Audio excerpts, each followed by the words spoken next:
Hey everyone, I'm Gammy. Welcome back to my channel and welcome to a monster analysis on Hornet'S. So if you saw my sneak peek video, you would have already seen a mini analysis, but now we have his stats, his trait, everything we need to know to do an actual analysis. So let's jump right into it. This monster has a life stat of 33,779, which really in the Thunder category, it isn't necessarily that great. It actually puts him in 13th place, so he's kind of squishy. His power stat is 3157, which is also pretty poor. However, I will say that the power stat doesn't matter at all because if you look at the damage output on his skills, they're all zeros. None of his attacks deal any damage. Instead, they remove a certain percentage of total life from the enemy monster. So his power stat could be 0, it could be 9,999, it honestly wouldn't matter. But then we need to talk about his speed stat, 3608. When this monster was announced, it said he was going to be very fast. And that's true, 3608, that is pretty darn fast. In the Thunder category, unfortunately, the fastest monster is still Mercurius with 3663. He continues to be the fastest monster. I honestly thought Hornet was going to be faster, but to an extent it doesn't really matter too much considering Mercurius is an attacker, not necessarily what the kind of monster that Hornet is, which I would say is more of anti-deny support type of monster. In terms of every single monster in the whole entire game, this is the third highest speed stat, and so Hornet is actually tied for third place. So Mercurius is number 1 with 3663. Up next is Cassia the light monster with 3630, and then we have both Balbreath and Hornet with 3608, so he is incredibly fast. But then one advantage that Hornet has over some of the other monsters is his trait. Of course, because he's a new monster, he has the evolving trait. So he starts the game off with Hardened, and then at rank 1, he gets himself Area Dodge. And if you've played Monster Legends for a while now, you would know that Area Dodge is one of the most powerful traits you can have. Any single AoE skill does not work against you. So this is really great to counter a ton of monsters, a ton of their skills. And then to make things even more better for this monster, at rank 3 you give yourself Anticipation. You have Status Caster Anticipation. So for like 2 or 3 turns you're going to have Anticipation, so the enemy monsters are going to be worried about doing their extra turn skills. And because you have Area Dodge, it's going to be hard for them to get rid of your Anticipation. If they do an AoE clears positive effects, because you have Area Dodge, you'll keep your Anticipation. The enemy is literally going to have to single target you if they want to get rid of that Anticipation. So aside from that, he can hold the banner and the mask. So with the banner, you have access to the Recharging banner, you have Ingvar's banner. There's a few good banners that you can use to really help you out. In terms of the mask, there is a ton of stuff you can use. Exhausting mask in case you take a hit, you can drain enemy stamina. Healing mask in case you take a hit, you can recover some HP. Talon's mask to give your whole team a shield. So I like the relics this monster can hold. In terms of bugs, he is in the villains book. He's a winged monster and he's a mechanical monster. And with that being said, let's get into his skill set. So in skills group 1 we have Revised and Lubricated, which removes positive effects from itself as well as removes negative effects from itself, and you give yourself 1 extra turn, requires cooldown. So the cool thing about this skill is that immediate extra turn, if you were ever to get possessed and you happen to use this skill, well then you cleanse that possession, right? If the AI happen to randomly do it.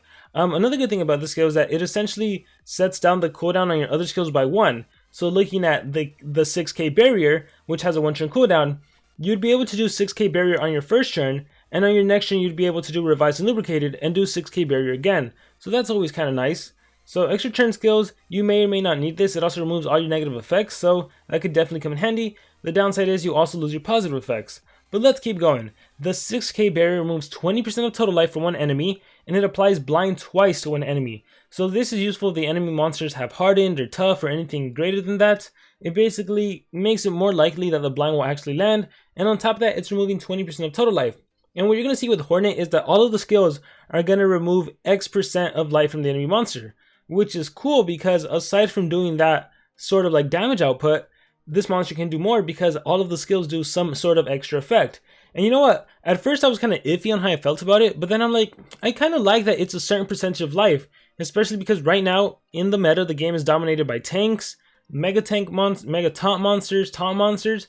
So how good would a monster be if they had like this power and a skill that did like 50 damage? It really wouldn't do that much. I think it's way better to just take away 20% of HP. Or like 40% of HP, as you're going to come to see. Like if an enemy monster has 200k life, would you rather do a regular attack that deals regular damage, or would you rather say, let me just take away 20% of your life, let me just take 40k damage guaranteed every single time? So I'm kind of liking this certain amount of percentage every single time. Moving on, we have 4 in line. applies shock twice to an enemy, applies nanovirus twice to one enemy. This has no cooldown, and so shock basically prevents the monster from utilizing their extra turn skills. So if you're fighting a Xyla or a Voltic, specifically because you're in the Thunder category, this will prevent them from abusing their extra turn skills, and then nanovirus prevents them from applying any positive effects. So the good thing about this monster having anticipation, if you do fight a Xyla or a Voltic, because they activate an extra turn skill, you'd be able to anticipate, go before them, and then shock them and prevent them from attacking you again. So that's pretty good. From skills group 1, as of right now, the only skill I think might be worth using is Revised and Lubricated. And 6k Barrier is nice too, but you're going to see he has way better skills in his following skill sets.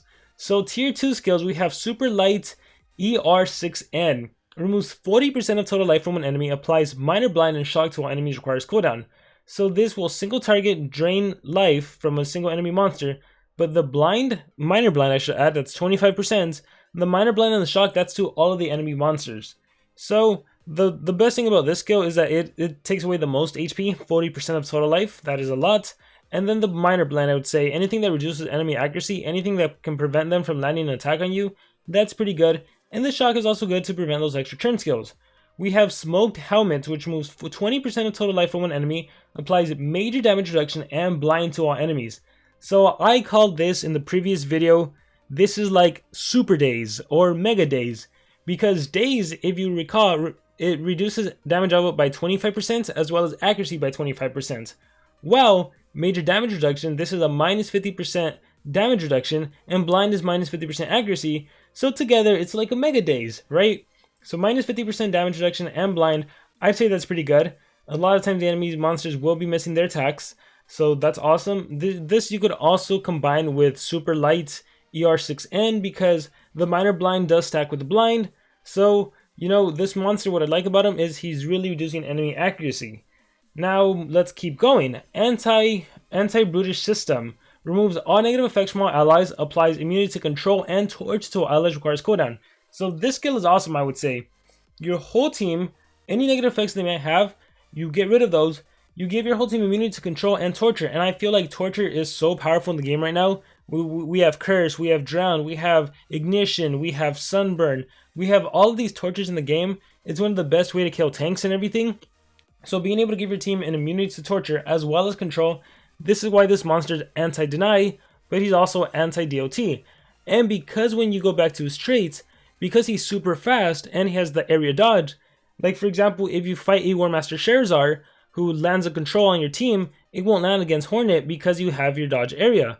If you fight a Zyra and the Ruby that does Ignition plus 2 random control and your teammates get denied, it doesn't matter. You can clear the negative deny, you can clear the Ignition, you can give your team immunity to torture. So I really like Anti-Brutish System. Obviously, I feel like on Hornet, must have skill right here. Let's move on. We have Satu Hati. Removes all negative effects from all allies. Applies positive effects protection to all allies. Requires cooldown. So this is another cleansing effect. Any negative effects from your team will be gone. But you can also protect any positive effects they may have, which is really cool because if the enemy wants to try to get rid of your effects, they're first going to have to get rid of the positive effects protection. I really wish this skill would have done a little more. I wish it would have given your teams a random positive effect. I think that would have made it a lot better and a lot worth running. It's not to say it isn't good. It's just like, well, it needs more, right? Because unless this monster can give your team positive effects, you're going to have to rely on another monster to give your team a positive effect. So I don't know how many times you can actually do that. So I like it, but I wish it would have done more. Plus it has a high cooldown. Like Anti-Brutish System is way better than this skill. But if anything, I guess the synergy is that after you do Anti-Brutish System, then you can do Hati to protect your immunity to control and your immunity to blind. I mean, your immunity to torture. But again, still wishing it would have done a little more. Like that random positive effect, I think would have changed it.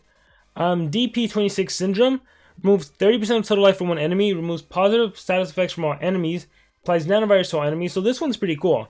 So 30% of life from total enemy, from one enemy, and then all positive effects the enemies may have is gone, and then you nanovirus, so you prevent them from applying positive effects.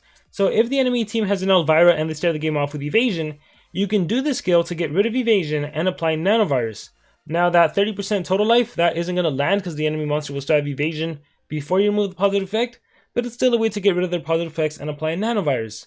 And then we have Blind Corners, which removes 30% of total life from one enemy. It applies total blind and guard down to all enemies. So this monster actually also has denial in terms of Total Blind. Total Blind will prevent, it's minus 100% accuracy, so whatever enemy attack they dish at you, it's going to completely miss. And then you guard down. Guard down is cool because it makes it so your attacks always land. So the next monster in the turn order, they will always land. Like, their attacks will 100% land on against the enemy. And then for your ultimate, Handita, we have removes 50% of total life from all enemies, applies nanovirus and shock to all enemies. So if an enemy monster was to have Megatons, this would actually be an OTK, because it would drain 50%, 50%, 50%, 150% of total life from the Megaton monster, so that's fun. If there's no Megaton monster, then yes, obviously everyone loses 50% of total life. Then you have nanovirus and shock to prevent positive effects, to prevent extra turns. It deals a little damage. After this, you can do super light and take 40% and probably kill an enemy monster. So that's pretty cool. Overall, I gotta say, I like Hornet. I like Hornet even more because of the trait. The area dodge, I think, is what makes him stand out a little more. And then if you can get him to rank 3, that anticipation will definitely help you out. He has Total Blind. That's his main deny, right? And obviously, if an enemy is immune to blind, it won't work. If the enemy... I feel like there's a lot of monsters in the game that can remove negative effects from your team. So even all of these effects that Hornet actually applies against the enemy team, it is possible to get removed. But overall, I like it. Again, he can apply Total Blind and Guard Down. He can prevent your team from being immune from getting hit with a control skill or with a torture skill. So those two skills alone, Anti-Brutish System and Blind Corners, I think are worth using on this monster. And then after that, it gets a little tough because you have the skill that can remove positive effects and apply nanovirus, which I think it could definitely be worth running, right? Preventing the enemy from applying positive effects, that's super useful. I think also revised and lubricating from skills group 1, just the extra turn skill, it's pretty much always useful to have an extra turn skill. Satu Hati, the skill that applies positive effects protection, like I said, it has good synergy with Anti-Brutish System, but I hate the fact that you have to wait a turn to use it, so I really wish it would have done more. So I'm not a too big fan of it. Super light, being able to remove 40% of total life, I like. That is a ton of total life. And on top of that, it does the minor blind and the shock. But I don't know, I feel like Smoked Helmet, the blind and the major damage reduction is a little better. So it's tough, right? It's kind of tough deciding on a skill set. This monster doesn't really have any single target blind skills with the exception of skills group 1, which one was it? 6k barrier. So all of your other skills that applies minor blind and shock, major damage reduction and blind to all enemies, these aren't going to be working against the dodge area monster. So even if Hornet would have had like a little trade disable in a skill, that could have worked out nicely. Unfortunately, he doesn't. So overall, I like the monster. Again, it's a lot of minus accuracy with this monster. He's super fast. He can protect your team from torture. He can protect your team from deny. He can even deny in terms of total blind. And he can guard down, so it makes it so your attacks land. And then it's all about reducing accuracy, reducing damage output. So that much I like about him. Is he game-breaking, groundbreaking? As of right now, I would say not really. But maybe I could be wrong because, again, having area dodge and being able to remove negative effects, that could help you out, as I already alluded to. If there's a super fast enemy monster, right? A Zyron, a Warmaster Charizard, and they control your allies, because you have area dodge, you can literally cleanse, and it's almost like your allies never got immobilized, and then you set up that immunity to control and torture. So that's good. You can blind the enemy. That's good. So I like him. I don't think he's groundbreaking, but now I want to hear from you guys. Let me know in the comments below. What do you think about Hornet? In case you're wondering about runes, he's obviously not a strength monster. He needs no strength. He's the 3 speed kind of monster, or he's the 3 team speed kind of monster, maybe 2 speed and a team speed. Because again, if the enemy's going first, then you can kind of work with that and just work on relying on your area dodge and you're removing negative effects. But yeah, I want to hear from you guys. Let me know in the comments below. What do you think about a Hornet? Let me know what skill set you would run on this monster. Let me know what kind of team do you see this monster working best in. Thank you guys so much for your comments, and I will see you all next time.